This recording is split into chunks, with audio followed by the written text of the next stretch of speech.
আসসালামু আলাইকুম, আমন্ত্রণ জানাচ্ছি আইজি ক্রিয়েশন নিউজ আপডেটে। সঙ্গে আছি আমি ইমতিয়াজ আহমেদ। শুরুতেই সংবাদ শিরোনাম। এবারও তালিকায় নেই রুমিন ফারহানা, বিএনপির মনোনয়ন পেয়ে যা বললেন রেজা কিবরিয়া।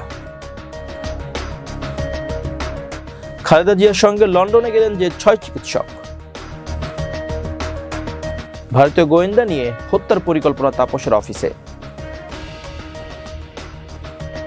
রুশ সাবমেরিন রুখতে নৌ জোট গঠন করেছে যুক্তরাজ্য ও নরওয়ে।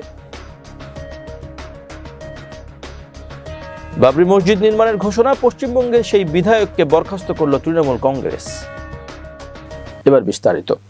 আসন্ন ত্রয়োদশ জাতীয় সংসদ নির্বাচনকে কেন্দ্র করে 237 আসনের পর আরও 36 আসনে প্রার্থী ঘোষণা করেছে বাংলাদেশ জাতীয়তাবাদী দল বিএনপি।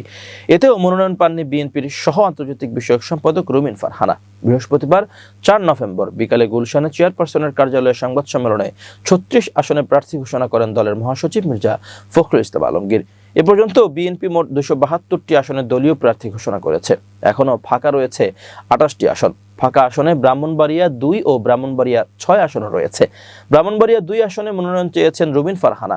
এর আগে 3 নভেম্বর গুলশানে বিএনপি চেয়ারপারসনের কার্যালয়ে এক সংবাদ সম্মেলনে দলটির মহাসচিব মির্জা ফখরুল ইসলাম 237 আসনে তাদের প্রার্থী তালিকা ঘোষণা করেন।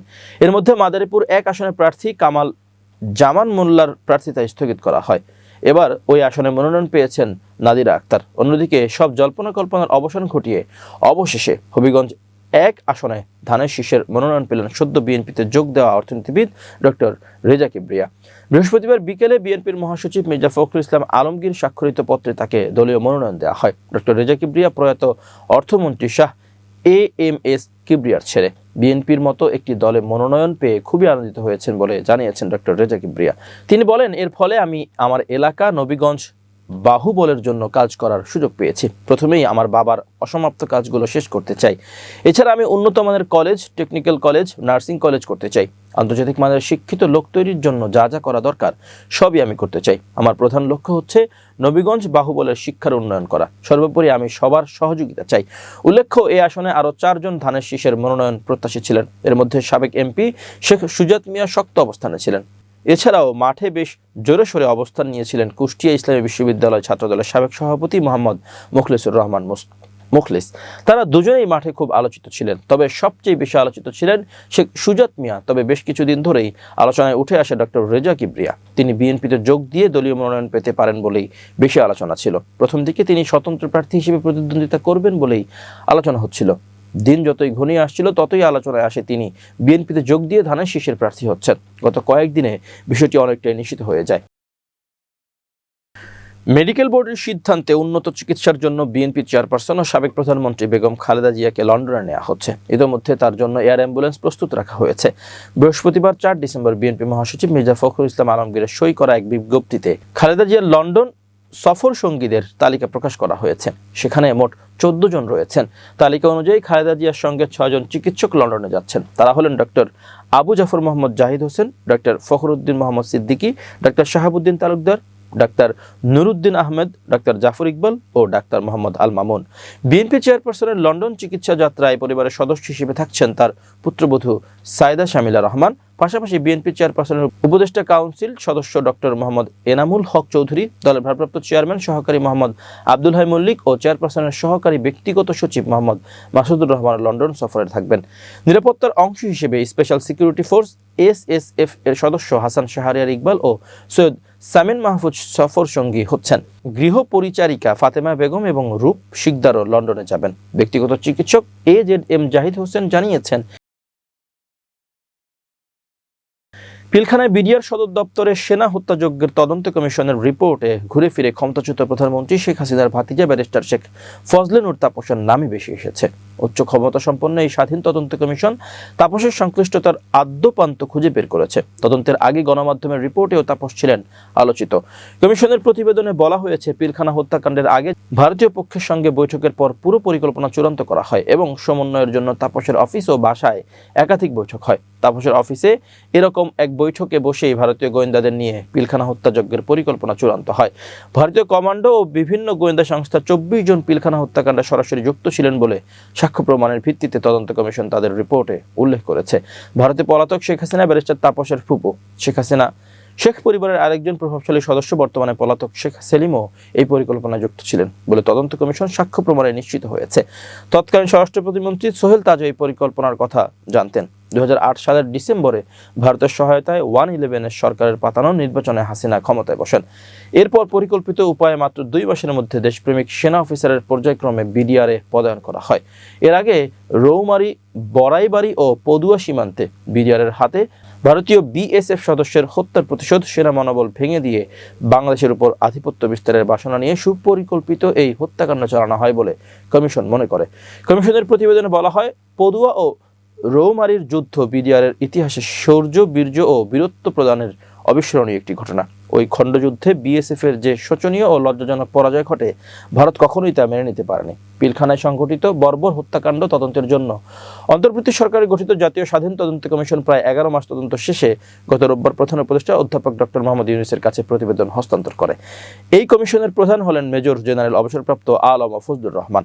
2009 সালের ফেব্রুয়ারিতে ওই ঘটনায় 57 সেনা কর্মকর্তা সহ 74 জন নিহত হন। তদন্ত কমিশনের 360 পৃষ্ঠার মূল প্রতিবেদনে বলা হয়েছে, ব্যারিস্টার তাপসের বাসায় আওয়ামী লীগ নেতা শেখ ফজলুল করিম সেলিমের উপস্থিতিতে বিডিআর সদস্যদের একাধিক বৈঠক হয়।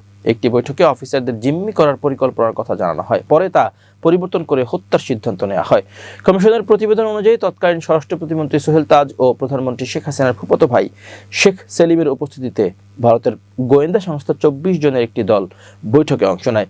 সেখানে সেনা কর্মকর্তাদের হত্যার সিদ্ধান্ত নেওয়া হয় এবং তাপসকে হত্যাকাণ্ডে সংশ্লিষ্টদের নিরাপদে পালিয়ে যেতে সহায়তার দায়িত্ব দেওয়া হয়। পরিকল্পনা বাস্তবায়নে একাধিক বৈঠকে উপস্থিত ছিলেন আওয়ামী লীগের নেতা জাহাঙ্গীর কবির নানক, মির্জা আজম, লেদার লিটন ও তোরাব আলী।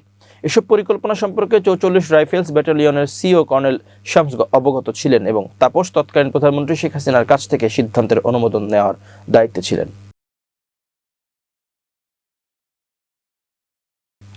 এবার আন্তর্জাতিক প্রসঙ্গ।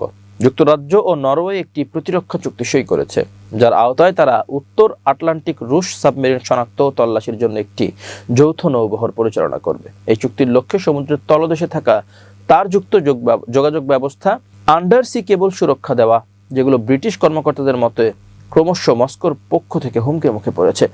যুক্তরাজ্যের প্রতিরক্ষা মন্ত্রণালয় জানিয়েছে, গত 2 বছরে যুক্তরাজ্যের জলসীমায় রুশ জাহাজ শনাক্তের ঘটনা 30% বেড়েছে। চুক্তি অনুযায়ী ন্যাটোভুক্ত এই 2 দেশের নৌবাহিনী ব্রিটেনে নির্মিত টাইপ 26 ফ্রিগেট নিয়ে একটি যৌথ বহর পরিচালনা করবে। যুক্তরাজ্যের প্রধানমন্ত্রী কিয়ার স্টারমার এই চুক্তিকে ঐতিহাসিক আখ্যা দিয়ে বলেন, এটি দেশের গুরুত্বপূর্ণ অবকাঠামো রক্ষার সক্ষমতা আরও শক্তিশালী করবে। এই ঘোষণা এমন এক সময় এলো যখন কিয়ার স্টারমার বৃহস্পতিবার উত্তর স্কটল্যান্ডের RAF লাসিমাউথের নরওয়ের প্রধানমন্ত্রী ইয়োনাস স্টোরেকে স্বাগত জানাচ্ছেন। 2 নেতা সেখানে সামুদ্রিক টহল দলের কাছ থেকে ব্রিফিং নেবেন, যারা রুশ জাহাজের গতিবিধি নজরদারি করেছে। এর মধ্যে রয়েছে গুপ্তচর জাহাজ ইয়ান্তার, যাকে সম্প্রতি RAF পাইলটদের কার্যক্রম অব্যাহত করতে লেজার তাকে করার অভিযুক্ত করা হয়েছে। রাশিয়া দাবি করে ইয়ান্তার দেশটির প্রতিরক্ষা মন্ত্রণালয় পরিচালিত একটি সামুদ্রিক গবেষণা জাহাজ। তবে পশ্চিমা দেশগুলো ইউরোপীয় জলসীমায় নিয়মিতভাবে এটির গতিবিধি অনুসরণ করছে এবং সন্দেহ করছে এর মিশনে একটি অংশ সমুদ্রতলের কেবলগুলোর মানচিত্র তৈরি করা।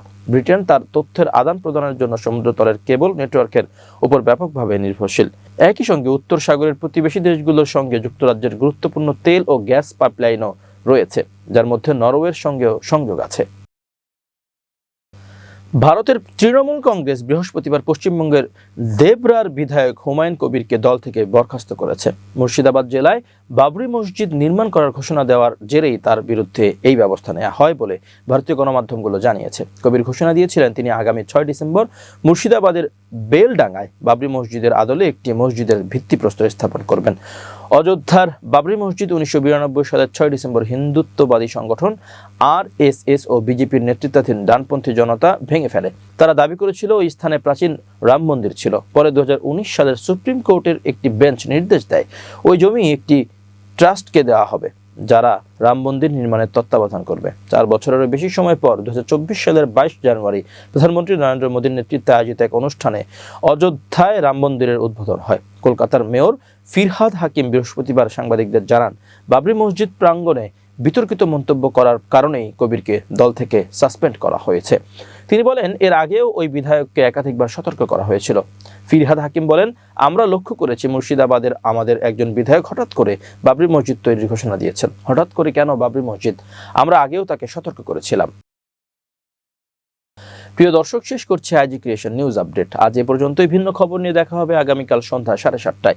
নিজেকে আপডেট রাখতে সাবস্ক্রাইব করুন চ্যানেলটি। নিয়মিত লাইক, কমেন্ট ও শেয়ার করে ছড়িয়ে দিন সর্বত্র। সুস্থ থাকুন, নিরাপদে থাকুন। আল্লাহ হাফেজ।